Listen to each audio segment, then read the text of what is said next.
चलिए नमस्कार दोस्तों, मेरा नाम है मयंक जगदीश शर्मा और आपका बहुत बहुत स्वागत है हमारे इस प्लेटफॉर्म पर जिसका नाम है देवनागरी लर्निंग। दोस्तों यहाँ पर लगातार हम एक श्रृंखला के तहत करंट अफेयर लेकर आ रहे हैं और जिसमें हमने जो है वो पिछले दिनों नेशनल और इंटरनेशनल करंट अफेयर के बारे में चर्चा की थी, लेकिन आज रविवार है तो आज हम एक विशेष रूप से मध्य प्रदेश के करंट अफेयर की एक क्लास लेकर आए हैं जिसमें 7 दिनों का करंट अफेयर जो है वो मिलाकर हम आपके सामने प्रस्तुत कर रहे हैं। सर 7 दिन में एक बार क्यों? क्योंकि करंट अफेयर जो मध्य प्रदेश का होता है वो थोड़ा सा कम होता है, तो हम पूरा एक हफ्ते का, एक सप्ताह का इकट्ठा करके और एक दिन में जो है वो आपको आराम से बता देते हैं। दोस्तों इसकी पीडीएफ कहाँ मिलेगी? तो इसकी पीडीएफ हमारे टेलीग्राम चैनल जिसका नाम है मयंक सर हिंदी, उस पर मिलेगी। तो आप वहाँ पर जाकर सबसे पहले ज्वाइन कर लेना, वहाँ पर जाकर आप वहाँ से इसको प्राप्त कर सकते हैं। इसके अलावा हमारा एक यूट्यूब चैनल और है जिसका नाम है मयंक सर हिंदी। आप वहाँ पर जाकर हमारे जनसत्ता के एडिटोरियल और निबंध और हिंदी के संबंध में बहुत सारी क्लासेस देख सकते हैं। एक क्लासेस तो जो है वो तकरीबन मतलब एमपीपीएससी पेपर 5 की 3 क्लासेस हैं जो पूरी फ्री पड़ी हुई हैं, तकरीबन 12-13 घंटे की एक क्लासेस है, तो वो आप देख लीजिएगा। वहाँ से आपका जो पेड बैचेस में जो आपको कंटेंट दिया जाता है वो आपको पूरी तरीके से वहाँ पर फ्री दिया जा रहा है। तो बिना देर करे हुए हम शुरू करते हैं और सबसे पहली खबर देखते हैं। पहली खबर है होमगार्ड एवं सिविल डिफेंस स्थापना दिवस पर मध्य प्रदेश के कितने अधिकारियों स्वयंसेवकों को डीजी, ठीक है, ब्रॉन्ज डिस्क मिला? वैसे यदि हम बात करें तो ये एक तरह का प्रमाण पत्र और एक पदक होता है जहां पर बहुत अच्छा कार्य करने के लिए, समाज में बहुत अच्छा कार्य करने के लिए, उत्कृष्ट कार्य करने के लिए जो है वो ये दिया जाता है। तो हमारे मध्य प्रदेश के कुछ लोग हैं जिनको, या पुलिस वाले हैं जिनको ये डिस्क, ये पदक दिया जा रहा है। तो इन्होंने कहा है कि अधिकारी स्वयंसेवकों को डीजी ब्रॉन्ज डिस्क मिला है, तो इसका जो सही आंसर है वो है 8 लोगों को जो है वो ये मिला है। चलिए थोड़ा बहुत इसके बारे में जान लेते हैं। गृह मंत्रालय कौन सा मंत्रालय देता है? तो गृह मंत्रालय देता है। भारत सरकार ने होमगार्ड एवं नागरिक सुरक्षा के स्थापना दिवस के अवसर पर देश भर के उत्कृष्ट अधिकारियों व स्वयंसेवकों को डीजी डिस्क, जिसके अंतर्गत गोल्ड, सिल्वर और ब्रॉन्ज दिया जाता है, लेकिन मध्य प्रदेश के जो अधिकारी हैं, जो पुलिस डिपार्टमेंट में जितने भी लोग हैं, उनको ब्रॉन्ज मिला है। इसलिए यहां प्रश्न में आपको जो है वो ब्रॉन्ज देखने को मिला है, लेकिन ये 3 प्रकार के पदक देता है जिसमें आपको गोल्ड, सिल्वर और ब्रॉन्ज मिलते हैं, और साथ में ही प्रमाण पत्र अर्थात प्रशस्ति पत्र दिया जाता है। ठीक है, director general of police disc, इसका फुल फॉर्म है जो कि आपको दिया गया है DG disc, director general of police disc. यह उन पुलिस अधिकारियों को दिया जाता है जिन्होंने कठिन या जघन्य मामलों के अनुसंधान में उल्लेखनीय प्रयास किए हैं और समाज के बीच जो है वो एक अलग मानक रखने का जो है वो काम किया है। मध्य प्रदेश के 8 अधिकारी स्वयंसेवक को डीजी ब्रॉन्ज डिस्क से सम्मानित किया गया है। यह डीआईजी को भी मिल सकता है, मतलब उच्च अधिकारियों को भी मिल सकता है, और आपको कांस्टेबल, हेड कांस्टेबल, एसआई है, उनको भी मिल सकता है। तो ऐसा नहीं है कि किसी एक पुलिस डिपार्टमेंट में इस पद को मिलेगा, ये इनमें से किसी को भी मिल सकता है। चलिए एक बार इनके नाम देख लेते हैं। 8 लोगों को मिला है। सबसे पहले डीआईजी हैं श्री मनीष कुमार अग्रवाल, इनको इससे सम्मानित किया गया है। Divisional commandant home guard Shri Devendra Kumar Vijayvat, इनको प्राप्त हुआ है। District commandant home guard Shri Mayank Kumar Jain, इनको मिला है। प्लाटून कमांडर श्री हेमराज परस्ते, इनको प्रदान किया गया है। फिर प्लाटून कमांडर श्री शिवराज चौधरी, इनको दिया गया है। असिस्टेंट सब इंस्पेक्टर जिसे एएसआई कहते हैं श्री लक्ष्मी नारायण विश्वकर्मा, इनको दिया गया है। हवलदार श्री बाबू सिंह चंद्रावत, इनको दिया गया है। और divisional warden civil defence Shri Ajay Rathore, इनको प्रदान किया गया है। तो कुल मिलाकर ये 8 लोगों को दिया गया है जो कि गृह मंत्रालय देता है। ये 3 प्रकार के पदक होते हैं, गोल्ड, सिल्वर और ब्रॉन्ज, लेकिन हमारे मध्य प्रदेश में जो भी अधिकारी इनको ब्रॉन्ज दिया गया है। चलिए आगे बढ़ते हैं। अगली खबर है मध्य प्रदेश साइबर पुलिस को DSCI अवार्ड 2025 किस श्रेणी में मिला? ठीक है, यदि हम देखें तो यहां पर DS से मतलब आपका हो जाएगा डिस्ट्रिक्ट कह रहा हूं, डाटा सिक्योरिटी के हिसाब से।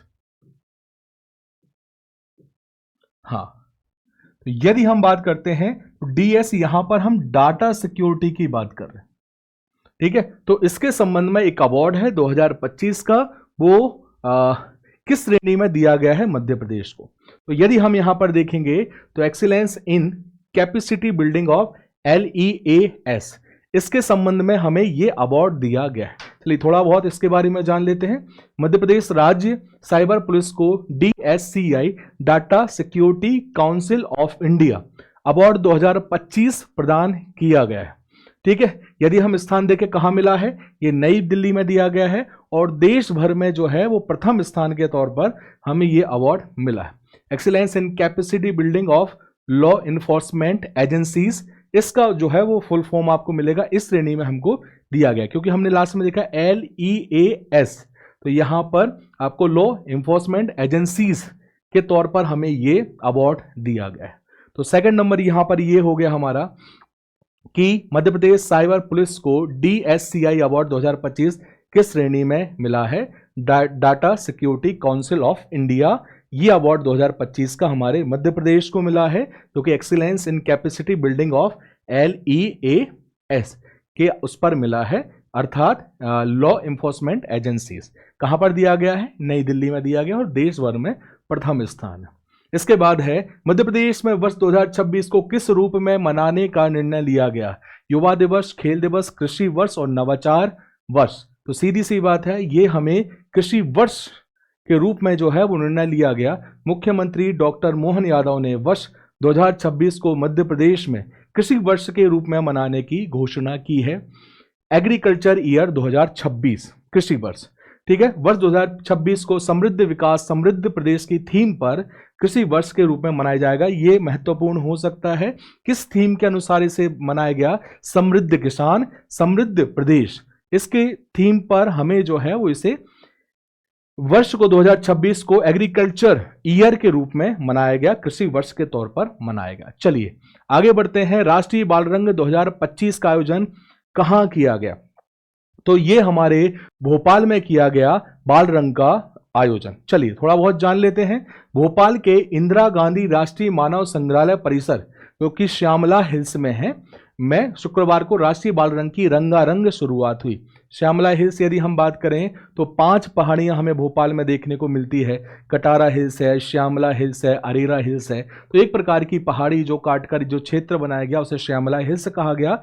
वहीं पर आपको इंदिरा गांधी राष्ट्रीय मानव संग्रहालय देखने को मिलता है। ठीक है, शुक्रवार को राष्ट्रीय बाल रंग की रंगारंग शुरुआत हुई। इसमें 19 राज्यों के बच्चों ने सहभागिता ली। अब जब बाल रंग कहा गया है तो यह बच्चों का कार्यक्रम है, जहां पर 19 प्रदेशों के या राज्यों के बच्चों ने सहभागिता ली। इंदिरा गांधी राष्ट्रीय मानव संग्रहालय के जो अभी निदेशक हैं, जो डायरेक्टर हैं, वो है अमिताभ पांडे। एक बात ध्यान रखिएगा, जब भी हम किसी संस्था की बात करते हैं तो उसको निर्देश देने वाला जो व्यक्ति होता है वो निदेशक कहलाता है, और जब भी कोई कला से संबंधित कोई व्यक्ति उसको निर्देश देने वाला होता है तो उसे हम निर्देशक कहते हैं। इंग्लिश में एक ही शब्द आता है डायरेक्टर, लेकिन जब हिंदी में आएंगे, जैसे कोई संस्था है, कोई कोचिंग है, उसका जो डायरेक्टर होगा वो निदेशक कहलाएगा, और जो कोई मूवी हो गई, कोई नाटक हो गया, कोई गाना हो गया, नृत्य हो गया, उसको डायरेक्ट करने वाला जो है वो भी डायरेक्टर कहलाएगा, लेकिन हिंदी में उसे हम निर्देशक कहते हैं। तो यहां पर इसके निदेशक डायरेक्टर जो है वो है अमिताभ पांडे जी। चलिए आगे बढ़ते हैं। मध्य प्रदेश सरकार ने दिव्यांग जनों के रोजगार और कौशल विकास हेतु किस संगठन के साथ MOU साइन किया? टिपिकल एडवांटेज नाम से एक संगठन है, उसके साथ में MOU साइन किया गया है। MP सरकार ने दिव्यांग जनों के रोजगार, कौशल विकास और कला अवसर बढ़ाने के लिए टिपिकल एडवांटेज के साथ MOU साइन किया है, हस्ताक्षर किए हैं। समझौते के तहत सरकार जरूरी डाटा, प्रशासनिक सहयोग और प्रशिक्षण कार्यक्रमों में सहायता देगी, क्योंकि हमें उनके सशक्तिकरण पर कार्य करना है, इसलिए हमने MOU साइन किया है। टिपिकल एडवांटेज दिव्यांगजनों को ब्लू कॉलर, व्हाइट कॉलर व कला क्षेत्र में निःशुल्क रोजगार अवसर प्रदान करेगा। ठीक है, जितने भी प्रकार के जॉब होते हैं उनके लिए तैयार करने का काम करेगा, और कला क्षेत्र में भी, आर्ट क्षेत्र में भी वो उनको निःशुल्क रोजगार प्रदान करेगा। सभी सेवाएं पूरी तरह मुफ्त होंगी और दिव्यांगजनों के डाटा की जो पूर्ण गोपनीयता है वो इसका ध्यान रखा जाएगा। ठीक है, चलिए आगे बढ़ते हैं। अगला है मध्य प्रदेश में स्काई डाइविंग का 5वां संस्करण कहां आयोजित किया जाएगा? तो वो किया जाएगा उज्जैन दताना एयर स्ट्रिप में किया जाएगा। उज्जैन, ध्यान रखना है, मध्य प्रदेश को एडवेंचर टूरिज्म हब बनाने के लिए उज्जैन दताना एयर स्ट्रिप पर स्काई डाइविंग का 5वां संस्करण, 5वां जो एडिशन है वो 12 दिसंबर 2025 से 15 फरवरी 2026 तक आयोजित किया जाएगा, ऐसी बात रखी गई है। गतिविधि का संचालन जो है वो go forth adventure private limited, MS go forth adventure private limited, sky high India द्वारा किया जाएगा। ठीक है, जिसमें स्काई डाइविंग मॉडिफाइड एयरक्राफ्ट का प्रयोग किया जाएगा। ठीक है, तो कहां पर है? Ujjain Datana air strip. चलिए आगे बढ़ते हैं। मध्य प्रदेश की कितनी प्राचीन शिल्प कलाओं को हाल ही में GI टैग मिला है? तो 5 प्रकार की शिल्प कलाओं को यहां पर GI टैग देने की बात की गई है या GI टैग मिला है। चलिए एक बार चर्चा करते हैं। 5 प्राचीन शिल्प कलाओं को GI टैग मिला है, जिसमें खजुराहो स्टोन क्राफ्ट है, जहां पत्थरों पर जो है वो कलाकारी की जाती है, तो उसको GI टैग मिला है। बैतूल का भरेवा मेटल क्राफ्ट है, ग्वालियर का स्टोन क्राफ्ट है, पत्थर शिल्प कला है, ग्वालियर का पेपर मैशे है, पेपर मैशी एक कला है, उसको भी GI टैग दिया गया है, और छतरपुर का फर्नीचर है जिसको GI टैग मिला है। तो यदि हम बात करें तो ग्वालियर की 2 चीजों को, एक तो स्टोन क्राफ्ट को और पेपर मैशे को, खजुराहो के फर्नीचर को, बैतूल का भरेवा मेटल क्राफ्ट को और खजुराहो के स्टोन क्राफ्ट को देखने को मिलता है, जो कि GI टैग मिला है। चलिए आगे बढ़ते हैं जी। मुख्यमंत्री डॉक्टर मोहन यादव 4 दिसंबर को अंतर्राष्ट्रीय चीता दिवस के अवसर पर कूनो में कितने चीतों को खुले जंगल में छोड़ेंगे? तो पहले भी हम लाए थे, अभी भी हम ला रहे हैं। ठीक है, कूनो में भी हम लेकर आए थे, तो अभी जो है वो 3 चीतों को लेकर आए हैं, जिसमें यदि हम बात करें तो एक तो मादा चीता है वीरा और 2 उनके बच्चे हैं। ठीक है, चलिए डॉक्टर मोहन यादव अंतर्राष्ट्रीय चीता दिवस पर गुरुवार 4 दिसंबर को श्योपुर जिले के कूनो नेशनल पार्क में 3 चीतों, पहले भी वहीं लाए गए थे, अभी भी वहीं लाए गए।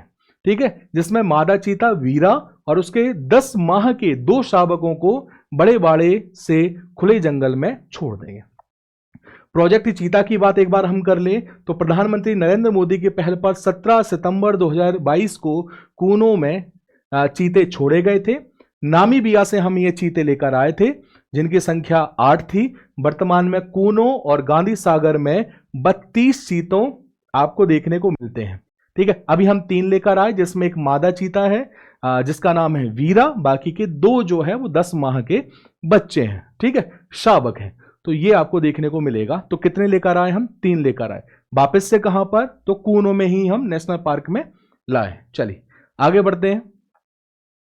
देश के श्रेष्ठतम पुलिस थानों की रैंकिंग में मंदसौर को, ठीक है, ये हमने वापस यहां लिख दिया, मंदसौर नहीं लिखना था। ठीक है, रैंकिंग में मंदसौर को 9वीं रैंक मिली है। तो यहां पर हम देखेंगे तो कौन सा ही है भाई? मंदसौर में मिला है। मंदसौर में कहां पर? तो मल्हारगढ़ थाना में। मल्हारगढ़ थाना मंदसौर को देश के श्रेष्ठतम पुलिस थानों की रैंकिंग में 9वीं रैंक प्राप्त हुई है। तो देखिए इसके अलग अलग मापदंड होते हैं, तो 70 मापदंड पर हम इनको जो है वो उनका मूल्यांकन करते हैं और अंततः हम वहां पर श्रेष्ठतम पुलिस थानों की रैंकिंग में हम लेकर आते हैं। तो यहां पर हमें 9वीं रैंक प्राप्त हुई है। इस रैंकिंग के लिए 70 मापदंड का मूल्यांकन किया गया, जिसमें अपराध देखे जाते हैं, अपराध ग्राफ, प्रकरण का निपटान हुआ है कि नहीं हुआ है वो देखे जाते हैं, स्वच्छता देखी जाती है और अधिकारी कर्मचारियों का व्यवहार देखा जाता है कि उनका व्यवहार कैसा है। ठीक है, इसके मापदंडों के अनुसार ही हम रैंकिंग में नंबर लेकर आते हैं। 9वां नंबर हमें मल्हारगढ़ थाना मंदसौर का देखने को मिलता है। पुरस्कार जो है वो कौन दे गए? तो गृह मंत्रालय ही देंगे, जो कि अमित शाह हैं, अभी केंद्रीय गृह मंत्री हैं और सहकारिता मंत्री हैं। उनके द्वारा ये रैंकिंग जो है वो दी गई है, पुरस्कार इसके अनुसार दिया गया है। चलिए जी आगे बात करते हैं। हाल ही में एशियन शतरंज चैंपियनशिप में अंडर 12 वर्ग का खिताब जीतकर फिडे मास्टर बनने वाले भोपाल के 12 वर्षीय खिलाड़ी कौन है? फिडे मास्टर बने हैं शतरंज की एशियन की जो है वो चैंपियनशिप जीतकर, जिनका नाम है माधवेंद्र प्रताप शर्मा। चलिए इनके बारे में थोड़ा सा जान लेते हैं। एशियन शतरंज चैंपियन U12 में, अंडर 12 में भोपाल के 12 वर्षीय खिलाड़ी माधवेंद्र प्रताप शर्मा ने जो है वो ये खिताब जीता है और शानदार प्रदर्शन के आधार पर उन्हें उपाधि दी गई है फिडे मास्टर की। ठीक है, चलिए जी आगे बढ़ते हैं। मध्य प्रदेश के पहले जहाज मंदिर का निर्माण कहां हो रहा है? सीतामऊ में हो रहा है, पथरिया में हो रहा है, पानसेमल में हो रहा है या परसिया में हो रहा है? ये मंदसौर के सीतामऊ में हो रहा है। चलिए थोड़ा बहुत जानते हैं। मध्य प्रदेश का पहला जहाज मंदिर सीतामऊ जिला मंदसौर में बनाया गया। राजस्थान के कलाकारों ने इसे लगभग 17 साल में बनाकर तैयार किया है। मंदिर का ढांचा जहाज जैसी आकृति में, ये देख सकते हैं आप यहाँ पर, ये जहाज जैसी आकृति में इस मंदिर को बनाया गया है, इसलिए इसे जहाज मंदिर कहा गया। एक प्रश्न है जो आप मुझे उसका उत्तर कमेंट बॉक्स में बताएंगे कि जहाज महल कहां कहां जो है वो देखने को मिलते हैं। ठीक है, तो जहाज महल 2 हैं और वो कहां कहां देखने को मिलते हैं, उसका उत्तर आप मुझे कमेंट बॉक्स में बताएंगे। और जहाज मंदिर तो हमारा सीतामऊ मंदसौर में देखने को मिल रहा है। 17 सालों की मेहनत के बाद में इसे तैयार किया गया है। जहाज जैसी आकृति है इसलिए इसे जहाज मंदिर कहा गया है। चलिए जी आगे बढ़ते हैं। मध्य प्रदेश रणजी टीम के कप्तान वर्ष 2026 के लिए किस खिलाड़ी को चुना गया है? इनका सही आंसर है रजत पाटीदार। चलिए जानते हैं। मध्य प्रदेश रणजी टीम के कप्तान वर्ष 2026 के लिए रजत पाटीदार को चुना गया। इन्होंने किसकी जगह पर लिया है स्थान? तो ये शुभम शर्मा की जगह पर इन्होंने कप्तानी संभाली है। 2025-26 रणजी ट्रॉफी सीजन के लिए ये नियुक्ति की गई है। एक बात और दोस्तों, यदि आप अभी, क्योंकि ये क्लासेस आप रिकॉर्डेड फॉर्म में देख रहे हैं, यदि आप ये लाइव फॉर्म में देखना चाहते हैं तो आप फटाफट कमेंट करके बताइएगा कि ये क्लासेस आपको लाइव चाहिए, तो हम लाइव भी लेकर आएंगे। लेकिन उसकी बस एक शर्त होगी कि यदि ज़्यादा से ज़्यादा बच्चे लाइव होंगे तो ही हम ये क्लास लेकर आ पाएंगे। उसके पीछे का एक छोटा सा रीज़न यही है, क्योंकि जब हम लाइव लेते हैं तो लोगों की उपस्थिति जो है वो बहुत अनिवार्य हो जाती है। नहीं तो क्योंकि लाइव के लिए फिर हमें वो एक समय भी रखना पड़ता है, उस पर उपस्थित रहना पड़ता है। अब ये क्लास जब भी हमको समय मिल जाती है हम रिकॉर्ड करके आपके सामने प्रस्तुत कर देते हैं, तो लाइव में हमारी तरीके से तरफ से भी एफर्ट लगेगा, तो आपकी तरफ से भी लगेगा। तो आप एक बार कमेंट करके बता दीजिएगा, तो उससे मैं ये समझ जाऊंगा कि हाँ आप लोग जो है वो उत्सुक हैं लाइव क्लास लेने के लिए, तो अपन उस पर काम कर सकते हैं। तो चलिए हम बात कर रहे थे रजत पाटीदार को जो है वो ये नियुक्ति की गई है कप्तान के तौर पर। इन्होंने शुभम शर्मा की जगह कप्तानी संभाली है। चलिए, मध्य प्रदेश नवीकरणीय ऊर्जा आपूर्ति स्थापित क्षमता के मामलों में भारत में किस स्थान पर आता है? 7वें स्थान पर आता है। आपको जो है वो इसके पहले राजस्थान देखने को मिलता है जो फर्स्ट नंबर पर आता है, गुजरात देखने को मिलेगा, महाराष्ट्र मिलेगा, आंध्र प्रदेश मिलेगा, तमिलनाडु मिलेगा। तो ऐसे 7वें स्थान पर हमें मध्य प्रदेश देखने को मिलता है। फर्स्ट नंबर पर कौन है? तो फर्स्ट नंबर पर है राजस्थान। चलिए थोड़ा बहुत इनके बारे में बात कर लेते हैं। मध्य प्रदेश नवीकरणीय ऊर्जा की स्थापित क्षमता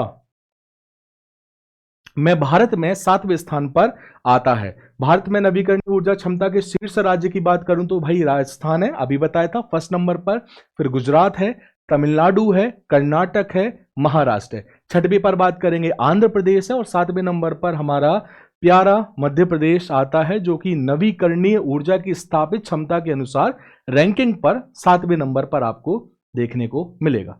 तो आज के लिए बस इतना ही। हमने पूरे एक वीक का मध्य प्रदेश का सामान्य ज्ञान जो है, मध्य प्रदेश का करंट अफेयर आपके साथ साझा किया, और इसमें जो संबंधित जितनी भी खबरें हो सकती हैं उसे हमने इसमें जोड़ने का प्रयास किया। तो वैसे हमारी लगातार क्लासेस चल रही हैं करंट अफेयर पर। अभी एक क्लास शायद स्किप हुई थी, तो हम 2 दिन का एक पूरा वीडियो बना देंगे जो आपके साथ हम साझा कर लेंगे। यदि वीडियो अच्छा लगा हो तो शेयर कर दीजिएगा। कोई शिकायत या प्रशंसा करनी है तो आप अपने कमेंट बॉक्स में बता दीजिएगा, लाइक कर दीजिएगा और सब्सक्राइब जरूर कर लीजिएगा। मिलते हैं अगली वीडियो में, तब तक के लिए धन्यवाद। जय हिंद, जय भारत। पढ़ते रहिए, बढ़ते रहिए और हमारी क्लासेस के साथ अपनी तैयारी की धार को तेज करते रहिए। Thank you.